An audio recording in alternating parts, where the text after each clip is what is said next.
is the MMA world where literally the point is to give the other guy a concussion. And so when you live in that world, words don't seem that harsh.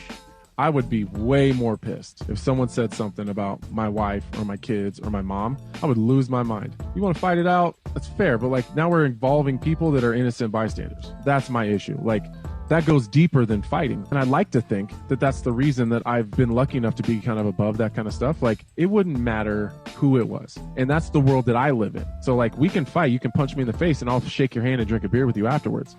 You can tell me I'm a douchebag, I'm ugly, I look like, name your goddamn meme that people put me on, and it doesn't bother me at all. But I think you get past that and you start attacking innocent bystanders, that's when I have a problem with it. And I'm sure that he's trying to goad Conor into a fight because that's a huge money fight. So I get that, but I don't like it. How about this? Let's say, hypothetically, before you fought John Jones, you found out something about his daughter that if you said something about it, he would be so pissed off that he would fight 20% worse. He would fight angry, he would ignore the game plan, and he would fight 20% worse. Would you say it to John Jones to get that advantage? No.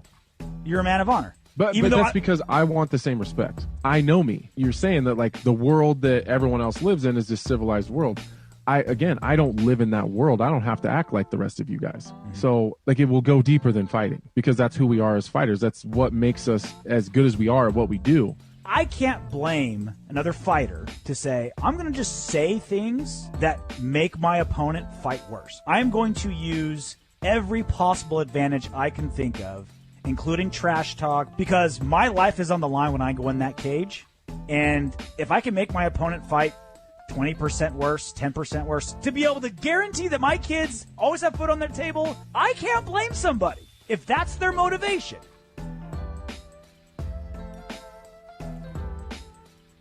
What is the truth? What is going on with Khabib? Do you still think he's going to fight in the UFC again? So the truth is, he is not committed to anything. What he has committed to is meeting with me next month.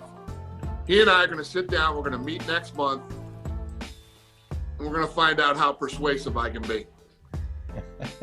So you believe in Dana White, so I believe in Dana White. I'll bet on me every time.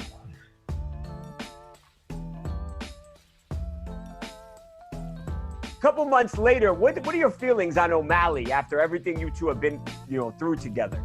I got no feelings for no one I'm fighting, dude. Like I can really care less. I don't really give a fuck who you are, what you say, what you think. Like if you're in front of me for 15 minutes or 25 minutes, I'm gonna try to hurt you. I'm gonna try to take everything away from you. And after the fight, if you wanna shake hands, we can shake hands. If not, I can care less. I'm not here for a friendly family thing. This is fighting. This is not a sport.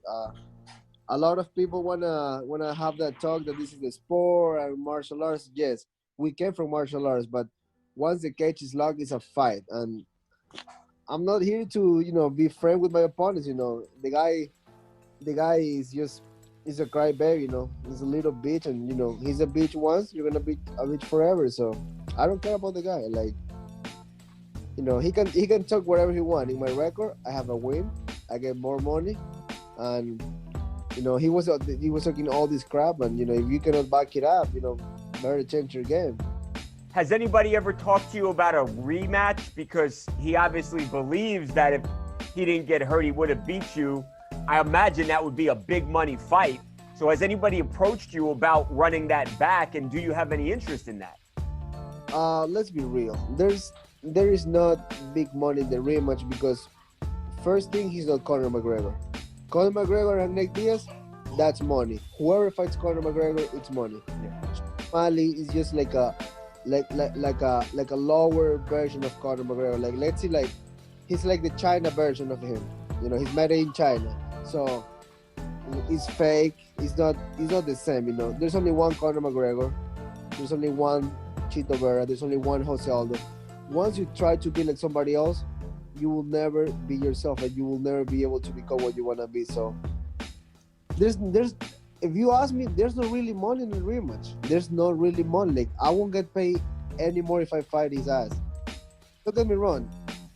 Dana White told me you never refuse a fight. They know I never refuse fights. So If they call me one day to fight him or somebody else, I take it. I'm a person that I like to make money, and I can make money through fighting. So they call me, they know I'm gonna be ready. So I'm down for fight anybody. They know that.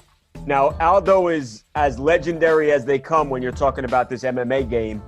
Is he washed up, Chito, or is he still one of the best fighters in the world? This guy is a killer in the octagon. He's definitely a killer. He's definitely a tough fighter, but of course, you know, I definitely believe his time is past, and you know, I'm the guy that is coming. I'm the up and comer, so this is my time to prove. You know, I'm ready for the top fight and eventually fight for the belt. And in his side, this is the chance to him to reivindicate himself and prove that he can still beating the guys that are coming up. So it's we both have things to prove this fight, and I'm willing to do anything in order to win this fight. I'm ready. I'm in shape, and I'm gonna go in there and put this guy out. He's ranked 7th right now. You're 15th. You go in there and you beat him. Where does that put you, Chito, as far as you getting yourself a title shot? I do believe that put me right in line. If that's the case, you know, a good performance.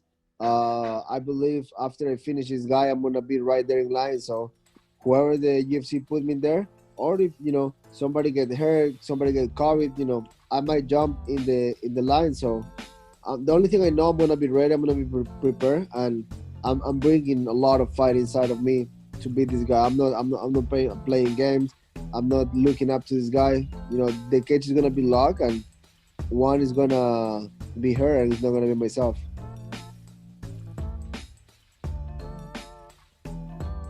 Talking to Kevin Holland, of course, a great knockout last Saturday over Jacare. Israel Adesanya leaving for the time being to 205 to take on Jan Blachowicz, then maybe John Jones. We don't know what's going on with that. What are your thoughts on him, his rise, essentially, not just as a champion, but like as you know, crossovers on the UFC video game and all that stuff? A fight between you guys. I know you jawed a little bit at him when he was in the audience. What are your thoughts about facing a guy like that at some point down the road? Some point down the road, that'd be awesome, you know, and he's doing a wonderful, wonderful job with his career, you know, and it's like, you know, when you join the sport, you can only hope to do as half as good as what that guy's doing. So, you know, props to that guy. You know, hell of a fighter, hell of a career, you know. I'm just the smack man, you know. If I get the chance, I will smack that man. So smack man, yeah, that's me. Props to that guy, you know. I think he can win the 205 belt, you know, and I think he can have a fun fight with John Jones at any weight class, because styles make fights. So I think it's amazing, you know. If you get a chance to become a 3-time champ, be a 3-time champ, because nobody else has done it. You know, if you got a chance to break records, you know. It's like, if that's what you're into, you know. It's like, me personally, I'm just into scrap.